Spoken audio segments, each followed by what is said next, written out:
Sir, just what are we facing here? A relic of the old world. Ready your men, Captain. We will only get one chance. And remember, when you hear the whispers, call for help. Do not attack!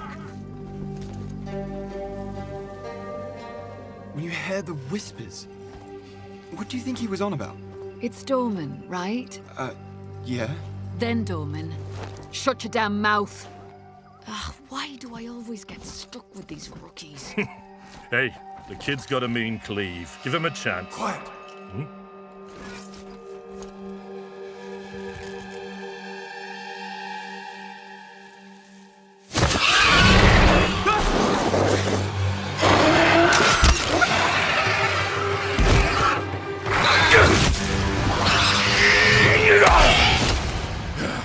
Sullen!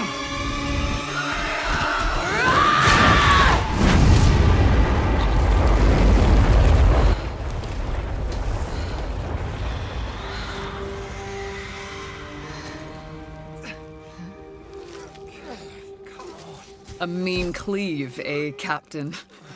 Rookie can't even lift his own sword. Captain Oren? Captain?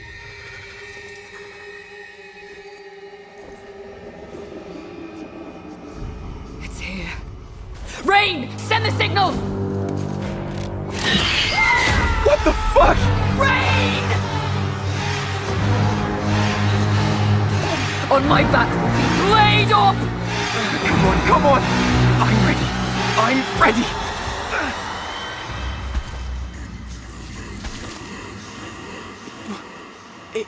It's a man! No, it's not.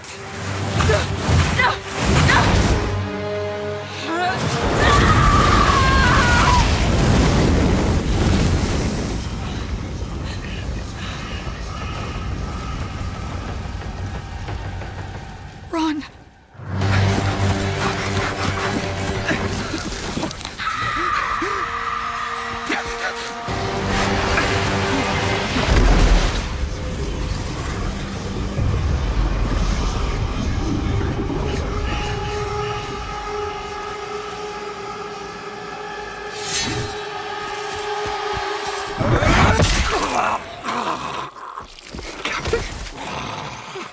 Captain! Captain! Why are you here? What is this?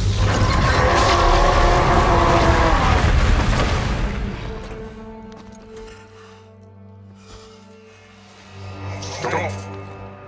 Humanity isn't ready. On your feet, lad.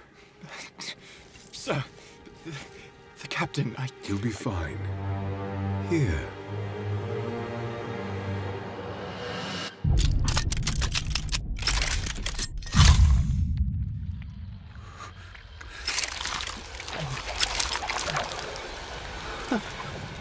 What is it?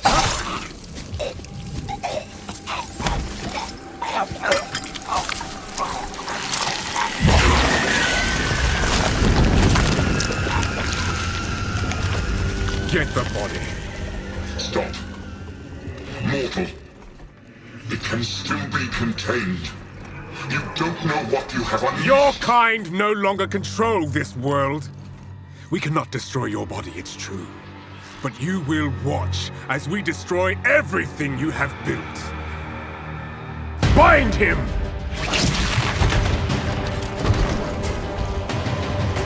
Feed. Grow, my child. I'll make sure you can eat your fill.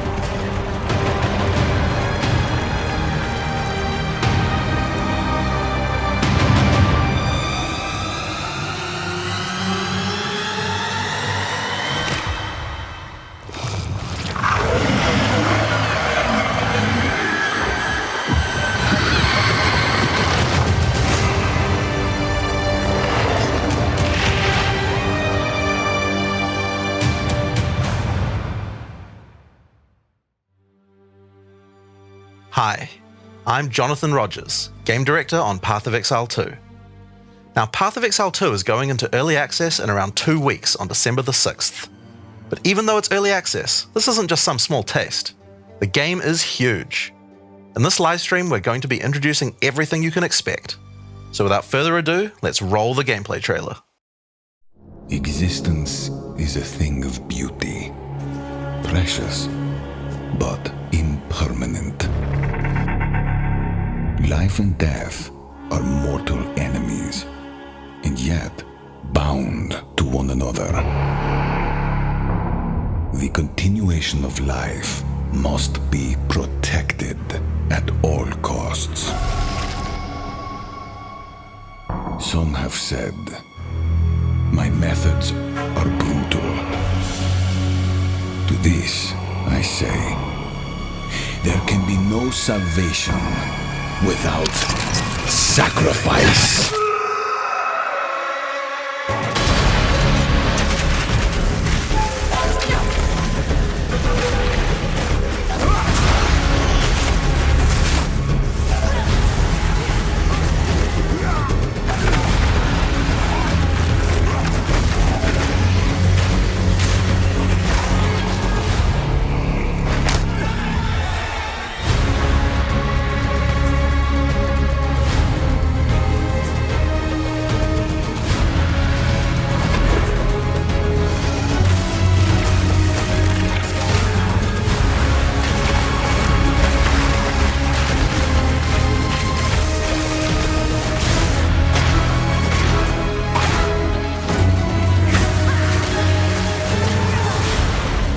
We are faced with the end, and I will do what I must.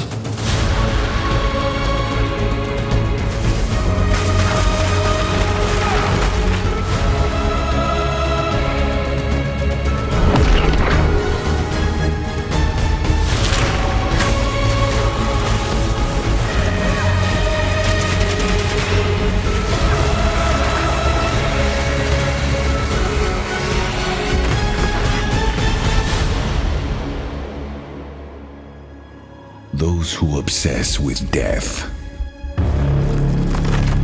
let them soon be acquainted with it.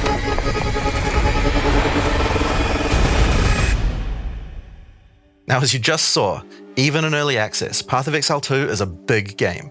It's actually been 5 years since we announced POE2, and over that time we've revealed a lot, but it's been in bits and pieces. It's pretty hard to keep track of it all, so today we're going to do a full rundown of all the content that will be available at the start of early access. Classes, character progression systems, and for the first time, a full overview of the endgame. This is going to be a big one, so get comfortable. For 20 years, Rayclast has been free from any sources of corruption, but the Count of Ogham, tempted by promises of power, intends to harness it once more. The dead are rising, monsters are mutating, and madness is spreading. Under the dark influence of corruption, the Count doles out sentences of death to any who would question him.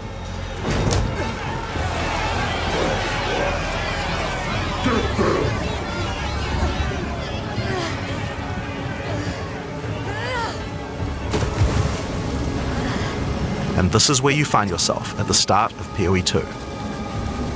Explore the dark forests of Ogham, traverse the barren plains of the Vasteri Desert, and delve into the jungle ruins of Utsal, an ancient Val city. There are challenging monsters, hidden runes, lost camps and treasures, roaming merchants, and of course, unique bosses. No two areas are the same. It falls to you to track down the seed of corruption, the source of all this devastation. On the way, you'll face fearsome monsters, meet strange characters, forge unlikely bonds, and uncover lost civilizations. But first, you'll need to pick a class. Now, early access will initially have 6 classes available. Let's have a look at them. The Monk is a fast and furious melee fighter. He dashes in and out of combat and has mechanics that involve building up and keeping momentum. Like all classes in POE2, you'll want to use a wide variety of skills to mix and match different combos. To get new skills, you will first need to find skill gems. Using a skill gem will open the gem cutting menu, which shows all the active skills available in POE2. You can choose an existing skill to level up, or choose to engrave a new one. Since this is a level 7 skill gem, even if you pick a new skill, it will immediately be level 7, so there's no harm in trying out something new. The monk primarily uses the quarterstaff. There are 3 schools of martial arts: lightning, ice, and wind. But don't think you have to stick to just one. The best combos are going to involve mixing elements of all 3. Let's try Killing Palm. Like many monk skills, this can be used to quickly take advantage of a specific situation. If there's an enemy on low life, you can use Killing Palm to dash to them and kill them instantly. This will provide a power charge. Then we can use a different skill to consume that power charge for a much more devastating attack. The monk also has powerful combo skills. Tempest Bell, for example, is a skill that places a giant resonating bell. Hitting the bell causes it to ring, dealing damage to all enemies around it. You can also do things like freeze or shock the bell, which will add elemental damage to the strikes. The monk also has a variety of abilities to empower his staff. If an enemy is close to being stunned, you can use Staggering Palm to punch them down. After that, any attack you do will shoot out wind projectiles. There are 21 active skills for quarterstaves, so this just scratches the surface of the options that you have. By endgame, you'll be dashing from pack to pack, spewing projectiles and obliterating screens of enemies with huge combo attacks. Now, if you like a style of melee that's a little slower but hits much harder, then the warrior is for you. He pounds the ground with big chunky attacks and can shrug off the hits of small enemies with large amounts of armor. Even though the mace slams are slow, you never lose control. Longer attacks can be retargeted as you go, and if you find yourself committed to a long attack, you can dodge roll out of it at any time. Among the skill option for maces, you will find a variety of slams, fire attacks, war cries, and shield skills. Here, I'm going to slam the ground, rending it apart with lines of fire. Any slam skill will then cause these fissures to erupt with lava. I can even run through them with a skill like Stampede to do huge amounts of damage. The warrior can also use war cries, which can empower your next skill. Seismic Cry, for example, will double any slams from your next attack. The Stampede counts as a slam, so I can double that for even more craziness. If you want to go a little faster and be a little more defensive, equip a shield. In POE2, you can raise your shield at any time to block all damage from the front, even spells. While holding up your shield, your stun meter will build as you take damage, so be careful. If it reaches 100%, your stance will break and you will be vulnerable. Some enemies also have unblockable attacks, which are indicated by this red flash. If you see one of these coming, make sure to dodge out of the way. Using a shield also gives you access to shield skills like Shield Charge, which allows you to charge towards enemies and stun them. While charging, you're also blocking the whole time, so you have full damage immunity from the front. The warrior also has access to totems. Some totems have built-in abilities like Shockwave Totem, which can be placed to stun nearby enemies and trigger aftershocks like those from the earthquake. But you can also get Ancestral Warrior Totems, which allow you to use any slam skill in your repertoire. This is a meta skill, which means that it's a skill you can put other skills into. I can take a slam like Sunder and socket it into my Ancestral Warrior Totem. Now when I summon him, he'll sit there and slam the monsters from a distance. There are 20 active skills for maces, so there's a lot more to try out, but by endgame you're going to be dropping hammers from the sky, leaping fearlessly into combat and separating the very earth you stand on. Time for some ranged attacks. The ranger is primarily about the bow, but we wanted to make sure that she feels agile as well. In POE2 you can shoot while moving. Combined with all the skills the ranger has that allow you to jump around, you will have a lot of mobility in combat. Bow skills have a variety of lightning, poison, ice, and physical attacks. Lightning attacks bounce around between targets. You can also stick lightning arrows in the ground which explode when hit by the bouncers, or electrocute enemies to take them out of combat. Ice attacks allow you to slow and freeze enemies to keep them away from you. Using poison, not only can you slowly damage your enemies from afar, but also grow some interesting plants. With 21 bow skills and all the mobility and combo tools the ranger has, you can take advantage of every situation. By endgame, you'll be creating hundreds of arrows, be they falling from the sky, bouncing around between enemies, or spraying out of tornadoes. You might have noticed in the bottom left of the screen that the flask slots look a little different. In POE2 you have one dedicated life flask slot and one mana flask slot. Flasks gain charges as you kill enemies, and typically allow you to heal 6 or 7 times if they're full. But that's not the only thing you can use charges for. Charms are a new item type that will automatically defend you from various debuffs or damage types. Having trouble with getting frozen? Equip a Thawing Charm. When it's fully charged, it will make you immune to freeze for 3 seconds if you get frozen. To recharge them, just kill more monsters. You can gain more slots for charms by upgrading your belt. The Mercenary wields a crossbow that can be loaded with different ammo types, offering versatility, power, and mobility. All classes in Path of Exile 2 can be controlled with WASD, which makes this class play exactly like a shooter. For the crossbow, you will find skills that work like shotguns, sniper rifles, assault rifles, and even grenade launchers. But not only that, there are a wide variety of more interesting elemental ammos too. It's very fast to switch between ammo types, so long as you already have them loaded, which makes the Mercenary able to combo abilities together for devastating effect. Use Glacial Bolt to create walls of ice to separate enemies, then switch to Fragmentation rounds to explode the ice, dealing massive AoE damage. If I come across an armored enemy, I could use armor-piercing rounds to break their armor, and then high-velocity rounds to take them down. Or perhaps I could fire a gas grenade to poison enemies before detonating the cloud with an explosive shot for massive damage. If you want to call in some suppressing fire, you can summon artillery ballistas.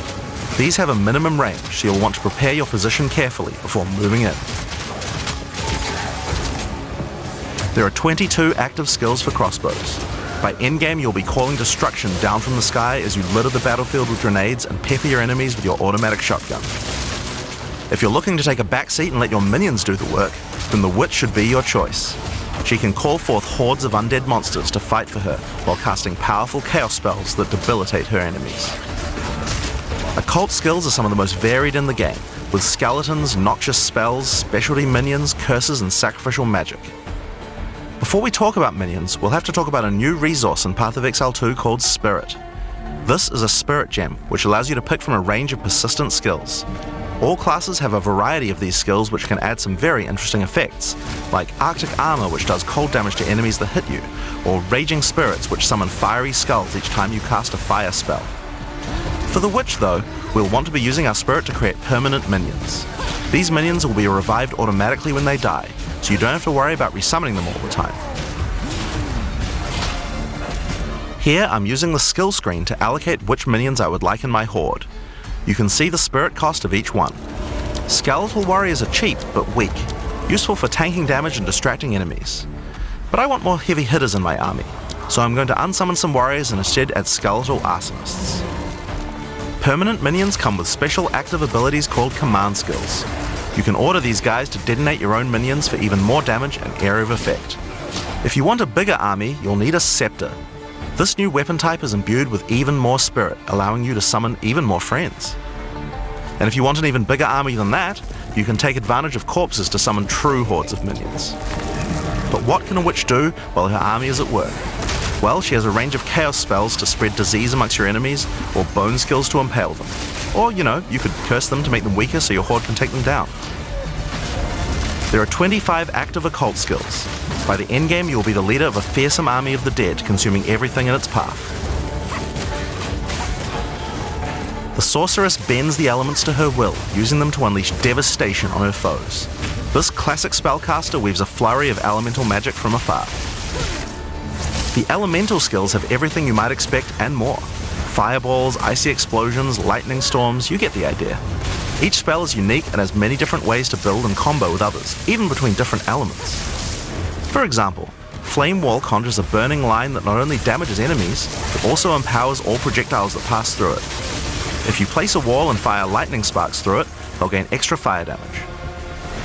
It's a good idea to take advantage of the ability to automatically swap weapons when you use certain skills. Having a special staff with bonuses to fire skills and another with bonuses to lightning skills can really power up a combo like this. The sorceress can also take advantage of powerful trigger gems. For example, you could grab the Cast and Ignite gem and use it with Firestorm. As you ignite enemies, a counter will go up in the top left corner. When it's full, a Firestorm will automatically be cast at the enemy that was ignited. There are 25 active elemental skills. By endgame, you'll be firing off projectiles left and right as you rain down elemental storms on your foes. Now, those are the characters that will be available at the start of early access, but we will be adding 6 more character classes with just as many skills and options as these. There's a lot more to come. There's one more important thing to mention about skills. Even though we talk about them as belong to each class, in reality there are no restrictions. You can use all these skills on any class so long as you have the attributes. For example, a poison ranger might want to try out using occult curses to increase her poison damage, or a monk might want to trigger elemental ice walls to use with his glacial cascade combo. The possibilities for cross-class combos are practically unlimited. We're looking forward to what kind of things you guys might find. Now, Path of Exile is a game known for build customization, and we haven't even scratched the surface of what is possible yet. So let's talk about support gems. Path of Exile 2 has a system of support gems that can be combined with your active skills to dramatically change the way they work. If you find a support gem, then right-clicking it will open up this screen. Here you will find a variety of recommended support gems for each of your skills that you can pick between. For example, this is a multiple projectiles support gem and can be used to add multiple projectiles to any skill. Normally, when you fire a grenade, it'll look like this. But if we add multiple projectiles, then you get 3 of them. Once you have the gem, you can also freely move it between any of the skills on your character. If you want to have a multi-shot sniper rifle instead, then simply move the gem over to your high-velocity round skill. Generally speaking, if it sounds like a support gem should work with a skill, then it will work. So it's a good idea to experiment. Note that you can only have one of each support gem on your character, so you'll want to think carefully about which supports can be used best with each skill for maximum damage. Now, if you want to stick to the recommendations, you should have a perfectly good time, but if you want to experiment a bit more, then uncheck that recommended button and you can see the full list of supports that will work with your skill. There are hundreds of support gems to choose from, and even we don't know the results of all the possible ways these can interact. Each skill can have up to 5 supports socketed into it, and if you're clever, you can come up with some pretty interesting ideas. Now, all of this is just scratching the surface. You can make frost vortexes, break people's armor, make minions explode, make skills repeat, make enemies set each other on fire, cull enemies, or pin them to the ground. Supports let you drastically change the behavior of your skills and create your own unique build, or at least follow someone's OP build guide. So, speaking of builds, let's talk about one of the most iconic Path of Exile systems, the passive skill tree. Yes, it's huge. There are over 1,500 nodes on there. Now, a lot of people open the tree and can get a little intimidated at first, but try not to be scared. There are lots of options, but at its core, it's pretty simple. Each level you get 1 point to put into the tree. Each class starts at a different location, but they all share the same tree. Around your section of the tree, you'll find relevant bonuses for your character. You should be safe in the knowledge that there aren't many wrong choices here. Almost all the starting nodes will be useful for your character in some way. But if you do happen to make a choice you regret, you'll be able to respec any nodes you've taken by spending a little bit of gold.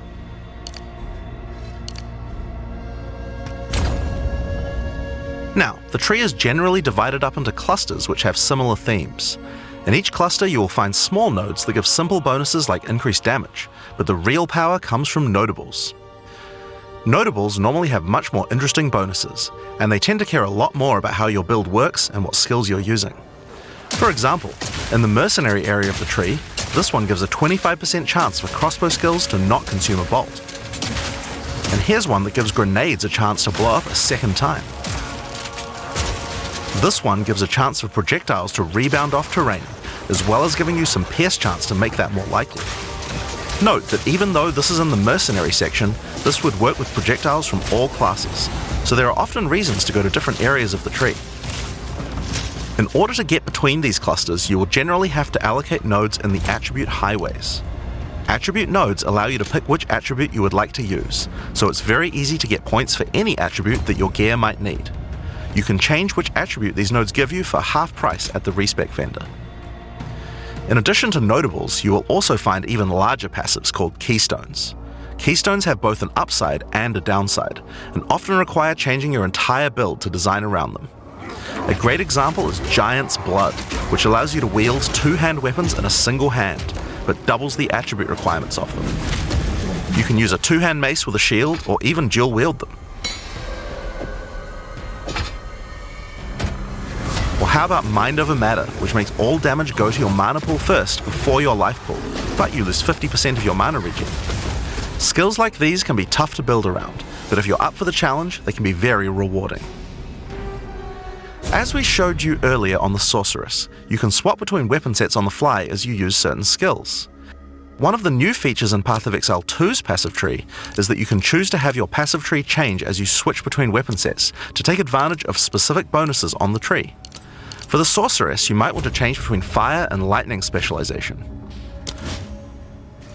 Or you could switch between one-hand and a two-hand setup in order to be able to block boss attacks while following up with heavy hits from your bigger mace. Or perhaps you could have a full curse setup on your witch to debuff enemies before switching to a chaos degen build for maximum damage. If you want to stick with just one weapon set, you can just use these specialization points as bonus points to invest however you like, but creative players will find plenty of opportunities with this system. You can get weapon specialization points throughout the campaign from optional bosses and quests. For example, if I manage to defeat the Crowbell, I'll get a weapon specialization book. There are lots of other permanent boosts available from the campaign too. On the map you can see icons that indicate the many optional encounters you can find. Some of them have permanent character boosts, and others have powerful items. If you're having trouble getting past a boss, it might be a good idea to explore and see what you can find. For example, if you defeat Blackjaw the Remnant, you'll gain a permanent increase to fire resistance. One of the most important finds are spirit bonuses. You can find the first one here in the Canopy in Act 1. Defeat the boss in this area to acquire a permanent addition of spirit. The permanent buffs you gain from spirit are very powerful, and every class will find a use for them, so make sure you hunt down these upgrades. There's one in each act. Now we haven't even talked about the most important element of character progression, items. That's why we're all here, right? Items in Path of Exile can be broken down into 4 rarity groups: normal, magic, rare, and unique. One of the things you're going to want to do as you play through the campaign is upgrade the items you find, and you can do that with currency items. An Orb of Transmutation will allow you to upgrade a normal item to a magic item with 1 mod. You can then apply an Orb of Augmentation to add a second mod, then use a Regal Orb to add a third mod, and upgrade it to a rare. Finally, you can use some Exalted Orbs to add more mods to your rare to a total of 6 mods. One of the things we think is really important is to make these options available to use as you play. All the items that add mods are much more common than they were in Path of Exile 1, so that you can use them throughout your campaign playthrough. We want you to find things on the ground that can be crafted into upgrades much more frequently. As well as making the drop rates on these items much more common, you can also get them by disenchanting unwanted gear at the magic item vendor. If you disenchant magic items, you can build up to an Orb of Transmutation, and by disenchanting rares, you can build up to Regal Orbs. Another important area of crafting items in PoE2 is sockets. Some items you find will have sockets that can have Ezomite runes placed in them that add more mods to the item. If I insert this Glacial rune into my helmet, it will give extra cold resistance. This is a great way to solve problems that you have with your build, like resistances or damage. If you find socketed items that you don't have a use for, you can take them to the salvage bench in town to work towards an Artificer's Orb. This will allow you to add sockets to your existing items. Body armors and two-hand weapons can have up to 2 sockets, while the rest of your armor and one-hand weapons can only have 1 socket. You can also salvage items with quality to create items like armor scraps or whetstones. These will allow you to increase the quality of your items for an up to 20% boost. If you don't want to disenchant or salvage your items, you can always sell them for gold. Gold can be used to buy items from vendors, and we've tried to do a lot to make sure that the items they have for sale are actually useful. Every time you level up, they get more stock, so make sure to check back often. Other vendors offer a gamble. Pay a flat amount of gold and you'll get a random item of a specific type. This could be a great way to improve your gear, if you're lucky. Gold is also used to respec your passive skills. Take advantage of this system to experiment with your tree and rework it as required. The other thing you might want to use gold for is the currency exchange. This allows you to exchange currency items with other players on an open market, in exchange for a small gold fee. Now, all items in Path of Exile are freely tradable. We never bind anything to your character, except gold. Now, most gear in Path of Exile 2 is randomly generated, but there's another type that isn't: uniques. They are especially rare, each with a handcrafted set of unusual mods which can dramatically change a character's build. They're not just better rare items, they can do much stranger things that can fundamentally change your character. Corpse Wade will make any corpses you run through explode into clouds of poison. The Sands of Silk is a body armor that changes your dodge roll into a blink, morphing you into sand as you teleport past your foes. And of course, some uniques are just pure hits of dopamine, like Quill Rain, which just turns your bow attacks into full auto by doubling your attack speed. Each unique is something that you can build your character around.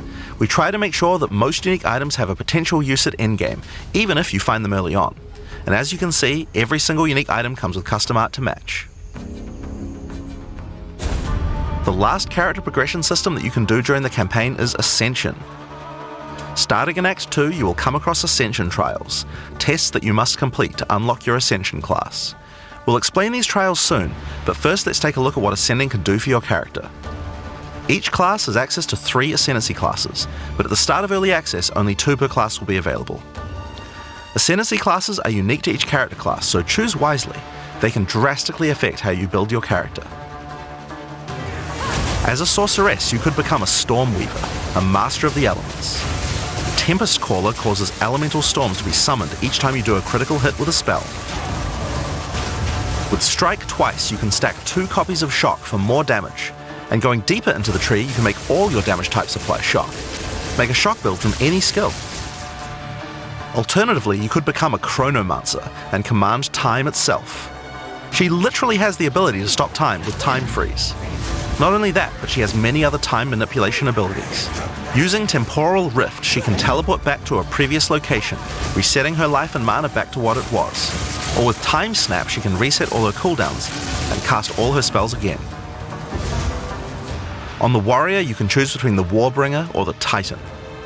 The Warbringer channels the might of his ancestors to gain tremendous power. Using Answered Call, you can summon ancestral spirits linked to each of your totems.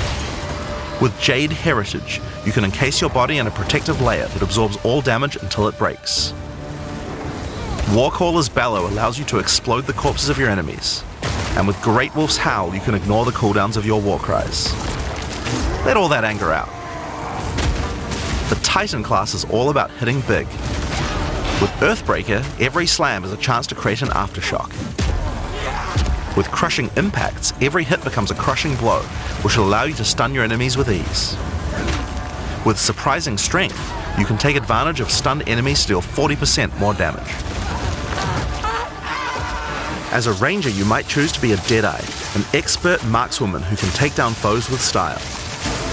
With Endless Munitions, every attack gains an extra projectile. With Gathering Winds, she gains a small increase to movement speed with every attack, but be careful, she loses them when getting hit. With Eagle Eyes, she will never miss, allowing you to stop wasting all those passive points on accuracy. Alternatively, you could become a Pathfinder, the master of flasks and poison. She can choose from one of several throwable concoctions, allowing her to spend her flask charges to throw explosive bottles that deal various types of damage. A bleeding concoction will make your enemies bleed, while a fulminating one can shock your enemies, allowing you to do extra damage. Contagious Contamination allows her to spread poisons between her foes, while Overwhelming Toxicity doubles the number of stacks they can be infected by. Running Assault allows her to move much more quickly while firing, while Relentless Pursuit makes her totally immune to being slowed by enemies. The Witch can ascend into the Infernalist or the Blood Mage. As an Infernalist, she can summon a loyal Hellhound companion. The Hellhound sets enemies on fire, as well as taking a percentage of the damage if the Infernalist gets hit. With Pyromantic Pact, you can turn your mana into Infernal Flame. As you cast more spells, the flame builds up, and if it overflows, you'll take damage. Using Bringer of Flame, you'll want to make sure you keep the flames topped up. While your Infernal Flame is above 30%, all damage from you and your minions will ignite enemies. She can also transform into a literal demon. While in demon form, she takes an increasing amount of damage, but her cast speed and damage increase rapidly as well. So if you're planning on transforming into a demon, make sure you stack a lot of life recovery. She can also become a Blood Mage, a master of life and energy. All Blood Mages must pay the price of making skills cost life as well as mana, but in exchange, every monster they kill will drop life remnants, which allow them to quickly gain back that life. With Crimson Power, she can gain large amounts of extra life, and with Vitality Siphon, she can use her spells to leech life back as well. Once you've got a significant amount of life, you can use Gore Spike to make your critical hits deal incredible amounts of damage. A monk who is in tune with the elements might become an Invoker. With Elemental Expression, the Invoker will create waves of elemental power each time he does a critical strike. With Faith as a choice, you gain the ability to meditate, allowing you to double your energy shield. Choose between I am the Blizzard or I am the Thunder to specialize in cold or lightning. And I Shall Rage will allow you to turn into an unbound avatar. Each time you apply a status ailment to an enemy, you gain Unbound Fury. When you have enough, transform into an avatar to deal way more damage and inflict even more elemental ailments. Some monks choose to reach into the darkness instead. The Acolyte of Chayula can exchange their mastery of spirit for darkness, a resource that can be utilized to both absorb and deal damage. The Shroud of Darkness will protect you from all damage incoming, but if you take Grasp of the Void, you will deal extra chaos damage from all the darkness you have. Their Dark Pact offers greatly increased resistances to chaos damage and can allow their mana leech to not only happen instantly, but apply to their energy shield as well. Another node you can take is Waking Dream, which allows you to see into the domain of the Breach Demons. There you will see the Flames of Chayula that can be taken to gain life, mana, and damage. The Mercenary has a job to do, but which job suits you? You might choose to become a Witch Hunter.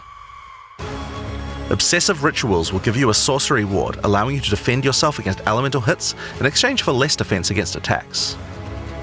With Zealous Inquisition, your enemies have a 10% chance to explode on death. The chance is doubled against demons and undead. With Judge, Jury, and Executioner, your initial hit against enemies can deal up to 30% of their life and damage, if you're lucky. This is great for hunting powerful bosses. And with Witchbane, you can break your enemy's concentration, preventing them from casting spells as often as they would usually do. You could also choose to become a Gemling Legionnaire, enhancing your abilities by embedding gems directly in your flesh.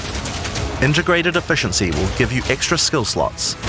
Thermatological Infusion gives you extra maximum resistances as you sock up more and more support gems. Adaptive Capability allows you to use any color of gem without worrying about attributes, while Crystalline Potential adds extra quality bonuses to every gem socketed into your character. So those are the Ascendancy classes for the start of Early Access, but one thing we haven't talked about yet is how you ascend in the first place. Ascension in Path of Exile 2 requires completion of one of the Great Trials, which you'll find as you progress through the campaign.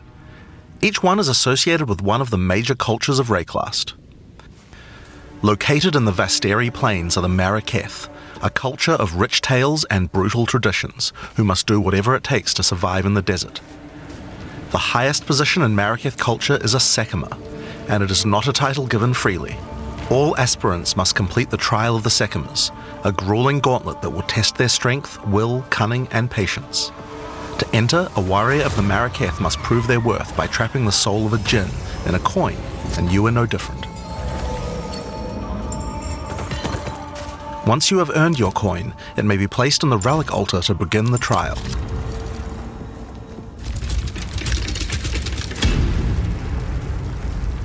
In the Trial of the Sekimas, each room has its own challenges to overcome. In this room, each rare monster you kill will send its blood to the chalice in the center of the room. Once the chalice is filled, you will be able to proceed. While fighting monsters in the trial, you will need to be very careful. Each hit will not only hurt you, but will damage your honor. The monsters are well telegraphed, so that you can avoid their attacks, but if you run out of honor, you will fail the trial and need to find another coin in order to try again. It is a good idea to make sure that you are well prepared before challenging the Trial of the Sekimas. After each room, you will be rewarded. In this case, you have been given a key that can be used to unlock chests later in the trial. Once you have claimed your reward, you will be shown a map of the rest of the floor and may choose how you wish to proceed. Which challenges would you like to face, and which rewards do you want to claim? Some rooms are more dangerous, afflicting you with debuffs that will persist for the entire trial. For example, entering this room will afflict you with Spiked Shell that will cause all monsters in the rest of the trial to have 50% increased life. You will want to take care if you choose such a path. There are many different challenges and rewards as you journey through the trial. Deadly traps, waves of monsters, and strange artifacts will test your honor. As you progress, you'll be able to gain boons from the Jinn, which will help you on your journey. For example, the Sekima's cloak will revive you once if you die, giving you a second shot at a run. One of the rewards you may find is Sacred Water, an extremely valuable and treasured resource to the Jinn and the Maraketh. Trading it with the Jinn will allow you to receive many benefits. You can recover honor, gain additional boons, or remove afflictions. At the end of the floor, you'll find a powerful boss which will truly test your limitations. In order to ascend, you will need to defeat him.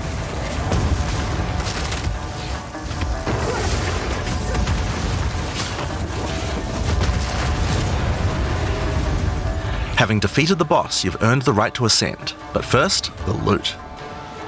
The keys you have found may be used to open the various treasures in the vault at the end of the floor. We only have a single bronze key, so we'll just have to open one of these small chests.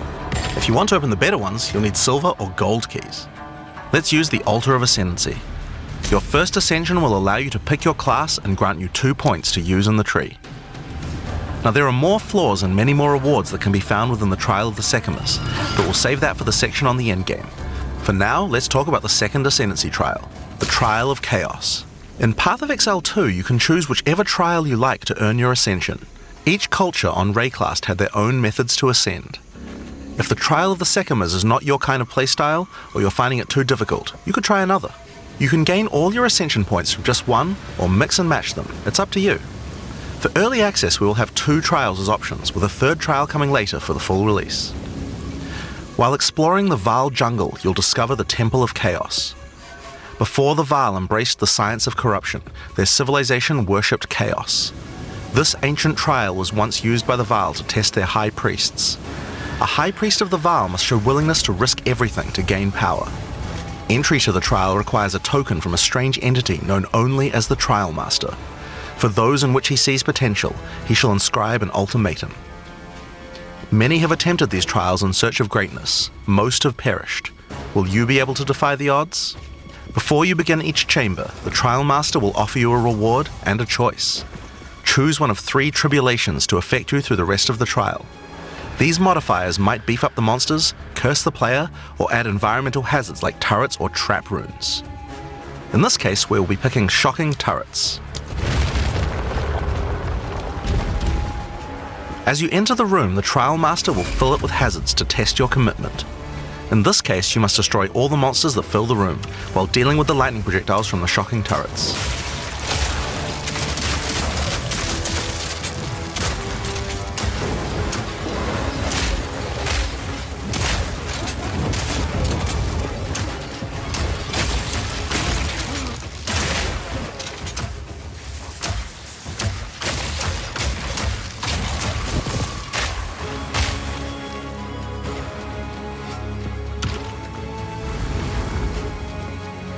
After each room, you will need to make a choice.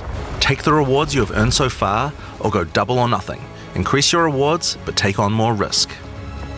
Each tribulation you add is minor on its own, but they quickly stack on top of each other and can become overwhelming. There are many types of chambers in the trial. Each will test your resolve in different ways. This one simply requires you survive for a certain amount of time. Another requires you to escort the stone idol through the level as elevators full of monsters descend to attack you.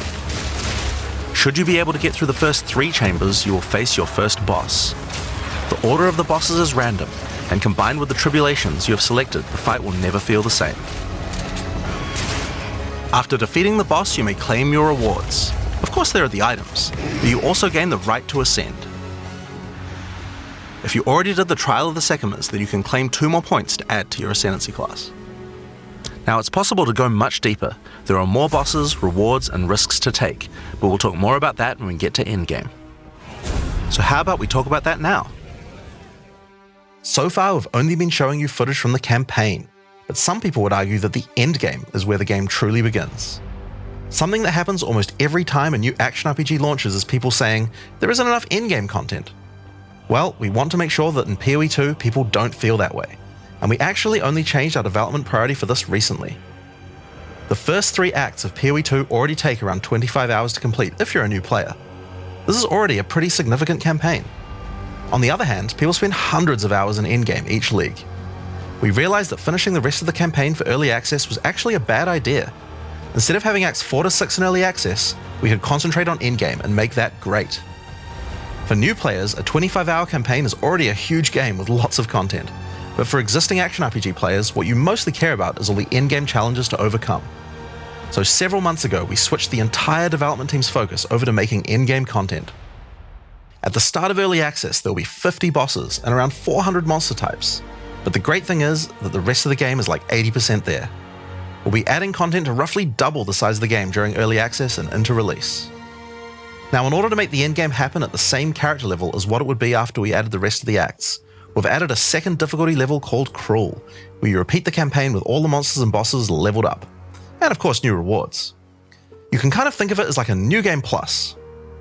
It's also a lot faster to get through the content the second time as your clear speed increases. That will take you to around level 65, where the endgame begins. Once we add the remaining 3 acts, we'll be removing Cruel difficulty, so you'll progress straight from the end of Act 6 to endgame. But what is the endgame? To explain that, I'll hand over to Mark. He can tell you all about it. Hi, I'm Mark Roberts, Game Director on Path of Exile 2. Well, one thing that Path of Exile is known for is having a lot of distinct endgame content to choose between. Each endgame mechanic needs to have its own progression system, areas, bosses, rewards, and player power that can only be gained from that content. We are going to be adding a lot more over time, but for Path of Exile 2 we decided to start with 7 distinct systems you can progress through.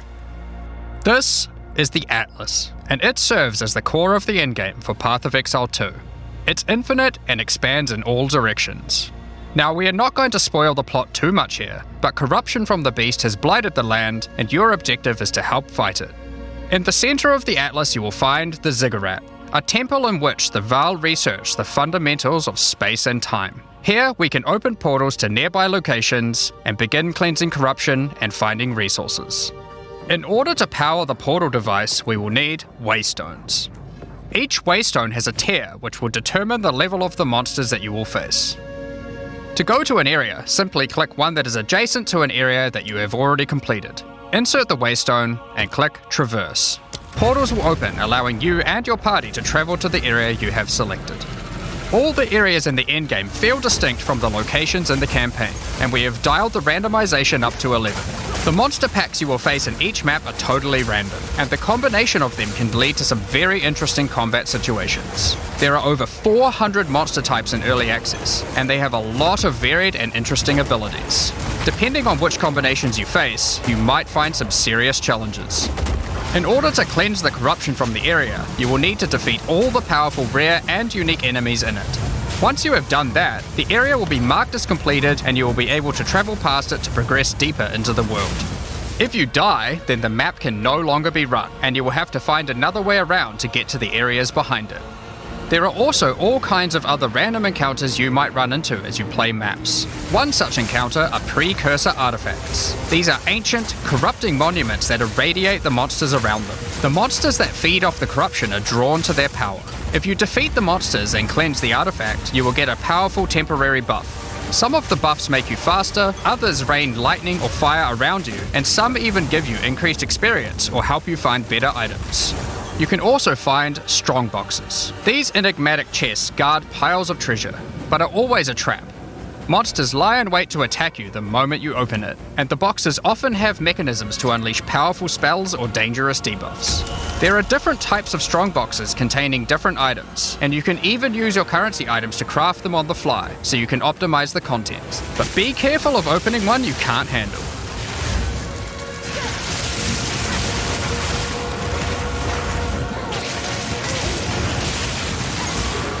Sometimes you'll discover monsters frozen in essences, solidified crystalline corruption. These dangerous monsters can be broken free. If you defeat them, the essence they drop can be used to upgrade normal items to magic items with a guaranteed mod from a category. For example, we could use this one on some boots to ensure a movement speed mod. Rarely, essences will also drop that allow you to upgrade magics to rares, adding the guaranteed mod.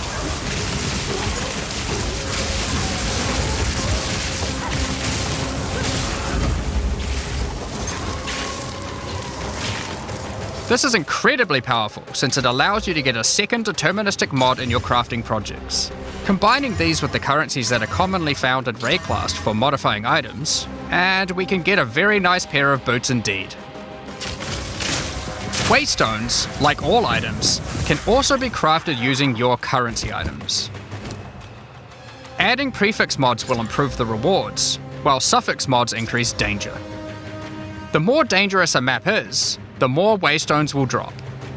Adding mods to your waystones is key to progressing to higher tiers and sustaining them, but it will require you to take on larger challenges.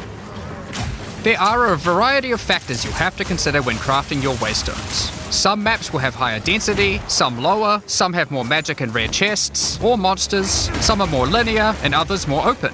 Make sure you explore and think about what makes certain maps good if you want to maximize your returns.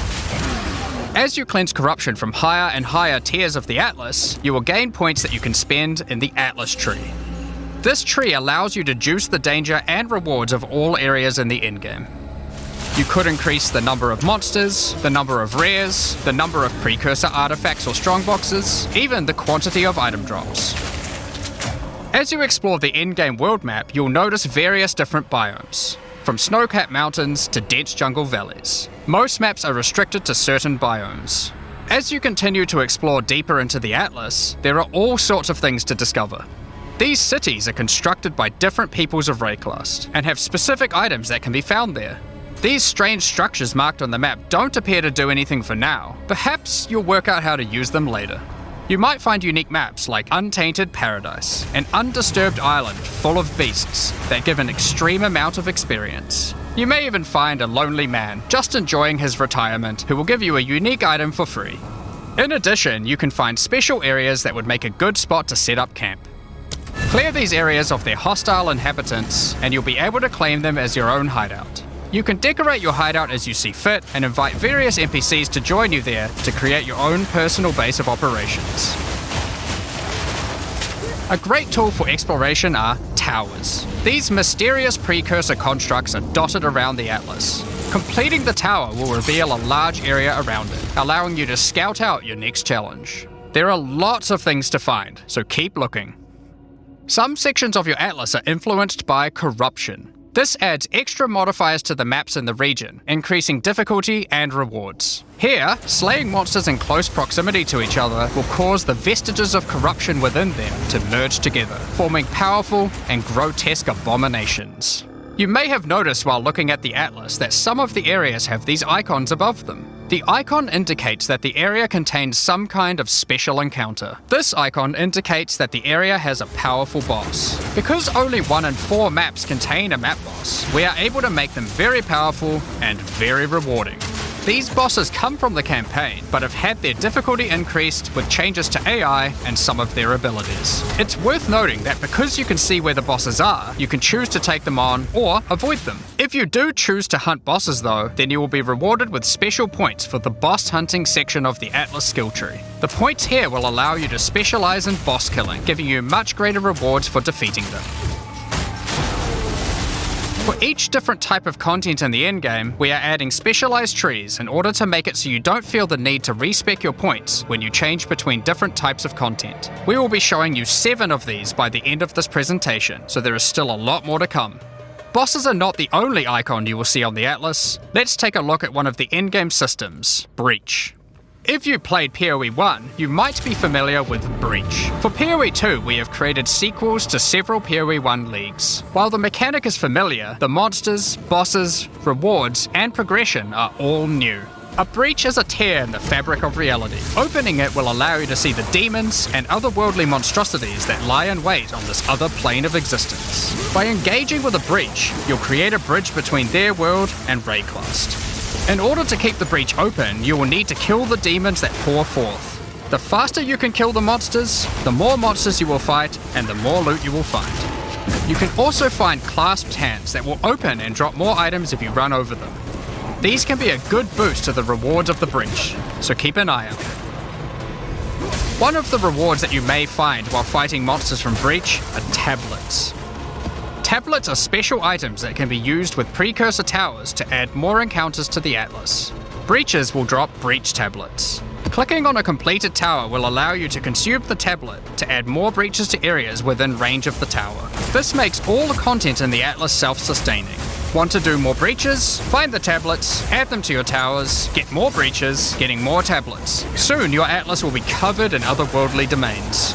In addition, like all items in PoE, you can craft them. Use your currency to add mods to your tablets, allowing you to upgrade all the breaches in range. Tablets can have up to 2 mods. These mods do things like adding extra rare monsters, extra clasped hands, or even mods to density of breaches, allowing you to keep them open longer. Often, you will find multiple towers near to each other with overlapping areas of effect. This can allow you to really juice the mechanic by stacking the mods from multiple tablets. In your fight to hold the breach demons at bay, you may want to use the powers of their world against them. Each endgame mechanic always has player power that can only be gained from that mechanic, and Breach is no different. In Breach, you will find catalysts, items that can increase the quality of rings and amulets by improving specific mods. You can also find Breach Rings, a special base type that can have its quality improved by catalysts up to 50%. In this case, you could create a ring with around 170 life. Breach Rings can become some of the strongest rings in the game, giving you some good motivation to face the demon hordes. In addition, each endgame mechanic needs to have a pinnacle endgame encounter. While killing Breach monsters, you may find Breach Splinters. Collect enough of these and you'll be able to create a Breach Stone. Using a Vaal technology called the Realm Gate, you can use your Breach Stone to access their domain and bring the fight to them. In this twisted domain, you will find nothing but a single massive breach. Triggering it will reveal hordes of breach inhabitants.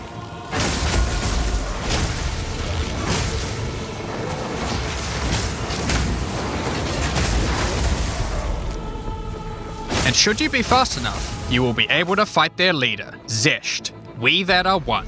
We that dreamed. We in nightmare. We that are one. Fate belies truth.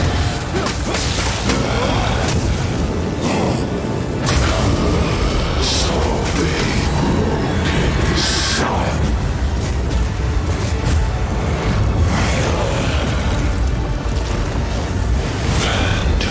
This is just one of the pinnacle encounters of PoE2. We won't be showing the rest of them, so you will have to discover them for yourself. But rest assured, this is some of the hardest content we have ever made. All these encounters have specific uniques that can only be found from them, but that's not all. We still have the progression system. Defeating Zesht will give you points to allocate into the breach section of the Atlas tree. Allocating these points will make breaches and the breach domain even harder, but will give you more rewards. The small nodes will increase the difficulty of the twisted domain, while the large nodes have more specific bonuses. For example, this node adds more clasped hands to your breaches, and adds a pack of magic monsters that can guard them. Get some more points and you can allocate Waking Nightmare, which will double the number of splinters you get from clasped hands, and inflict you with a mysterious debuff. In order to earn more points, you will need to defeat Zesht at a higher difficulty, and some rewards from Zesht can only be found by increasing the difficulty of the Twisted Domain above certain thresholds. Defeating Zesht at difficulty 4 will be a challenge indeed, but there are many more threats in Rayclast. Ritual altars are sacrificial sites built by the mysterious King in the Mists. If you encounter this symbol on the Atlas, then you know that the area contains ritual altars. Ritual altars demand tribute. Every monster you slaughter in the circle will feed the altar. After the sacrifice, touch it to begin the ritual. The monsters you just killed will be resurrected by the King of the Mist's dark magic, and you must fight to survive. The tribute you have offered to the altar can be spent to buy powerful items, but they can be expensive. To gain more tribute, you will want to find more altars. Each successive ritual you do within an area will spawn the monsters revived by the previous ones, in addition to the ones you sacrifice next to it. By the end of an area, you will be fighting a truly imposing number of foes, but will have a significant amount of tribute to spend. One of the rewards you can buy with tribute are omens. These are special items that allow for metacrafting. Crafting items that affect other crafting items. Have an item with good prefixes but bad suffixes? This omen will help you to remove the mods you don't want, while keeping the ones you do. There are a bunch more of these with different effects, but we will leave them for you to discover.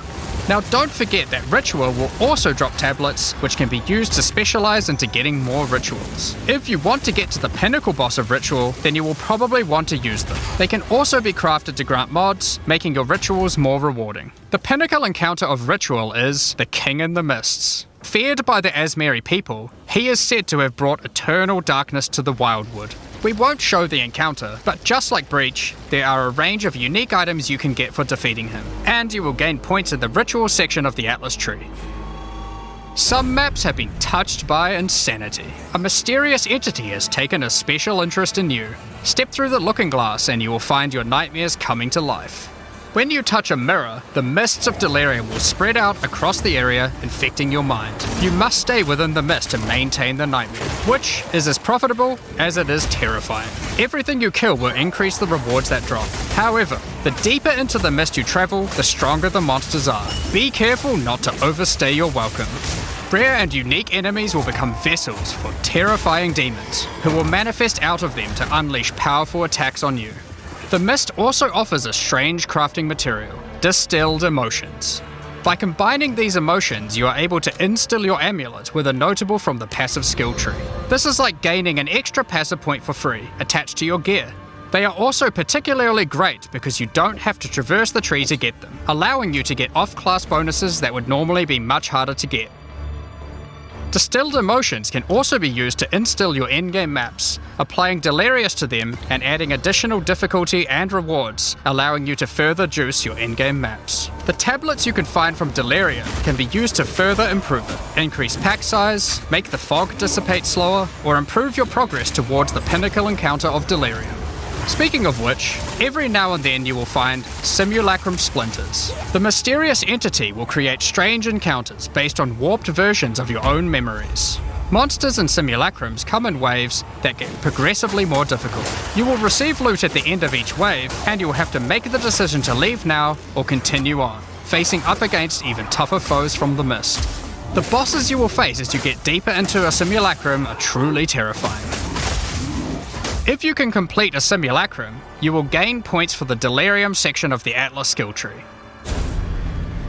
Next up, we have Expedition. Occasionally while clearing corruption, you will encounter these Kalguran settlers. The Kalgurans have discovered ancient burial sites with lost Verisium artifacts, and they want you to help dig them up with explosives. The Kalgurans have marked the locations where the relics can be found. Place explosives as best you can to dig up as many as possible. There is just one problem. Corruption has brought the corpses of their ancestors to life, so you might have to do a little cleanup before you can reclaim the artifacts.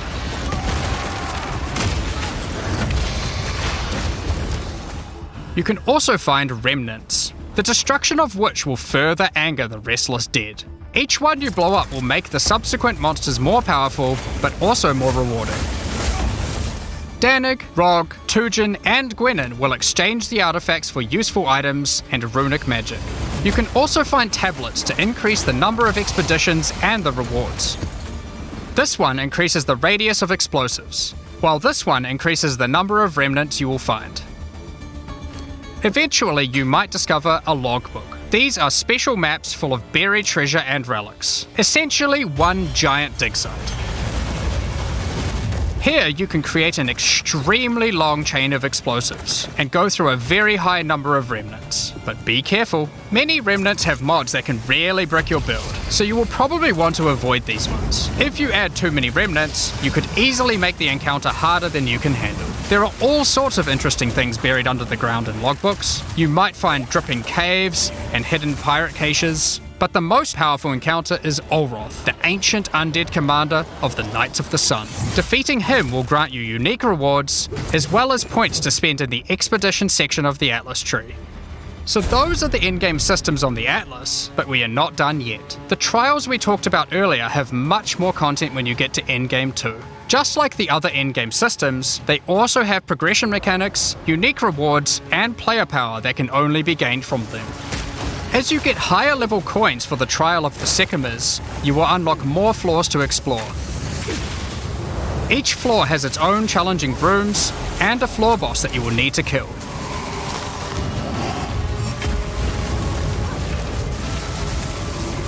There are 4 floors in total, leading to another Pinnacle Boss at the end of the last floor, which can only be accessed at endgame. The Trial of the Sekimas is where you'll find jewels, which you can socket into your tree.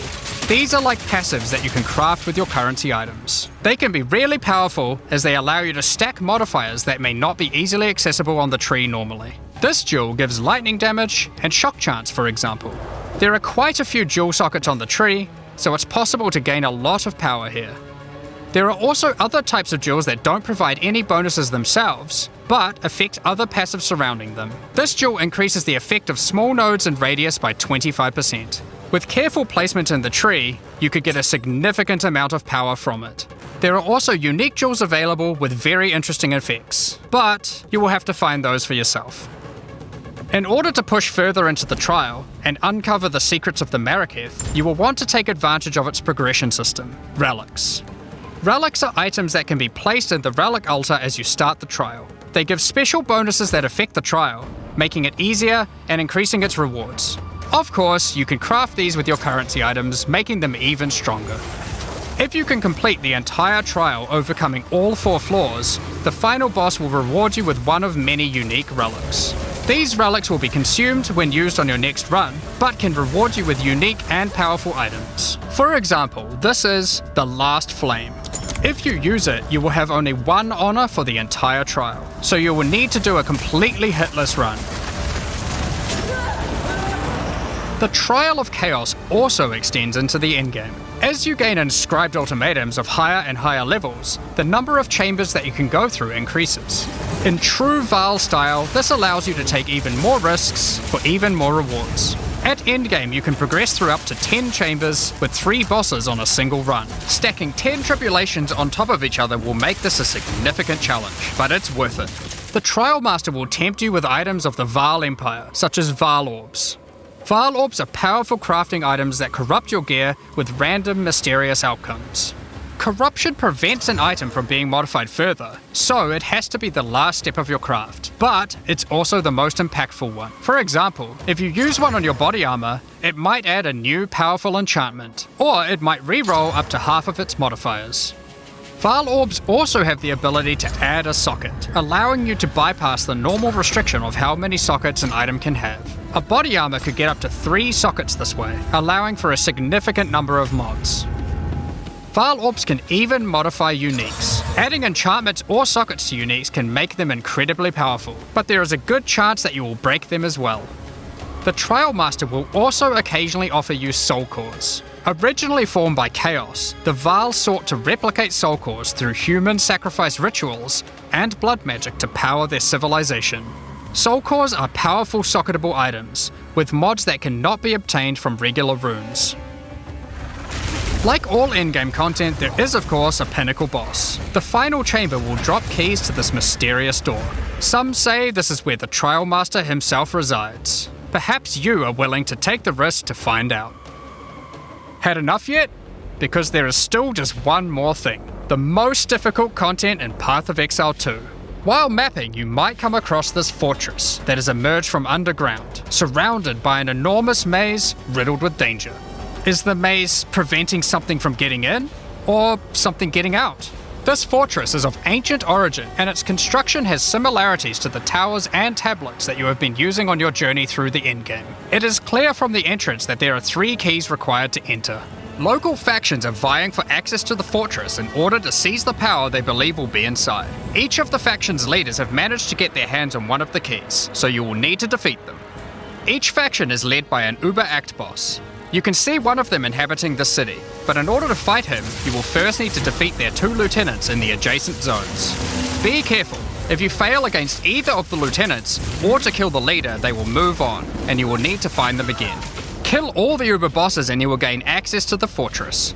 We aren't going to spoil it as we can't wait to see you guys attempt it for the first time. But is there a tree you get points in after killing it? Of course there is. This is Path of Exile. There is always another tree. So these are your challenges for PoE 2. As you can see, this project is crazy huge, way bigger than even we expected when we started out. But how do you gain access? Well, during early access you'll need a key to get in. To thank our existing PoE supporters who have spent more than $480 US, we'll be giving you guys a key for the PC version for free. Anyone else who wants one can get one by purchasing one of the new early access supporter packs that have just been released to the store. If you just want early access to POE2, then you can get a key in the $30 early access pack. The pack also comes with $30 of points to spend in the MTX store. But we also have a variety of other supporter packs filled with exclusive microtransactions, points to spend in the store, and even physical items. The cosmetics can be used right now in POE 1 and in Path of Exile 2 when early access starts. Most of this footage has been recorded in Path of Exile 1, since that's where you can use them immediately. The Lord of Ogham supporter pack contains a cosmetic armor set befitting of the Count of Ogham himself. There is also a matching back attachment which has an alternate variant depicting the influence of corruption. Also in this pack you can find a portal formed of the rusted armor of the fallen soldiers in the Red Vale of Ogham, and the offspring of a vicious crowbell boss found in the hunting grounds. This one doesn't look so vicious though.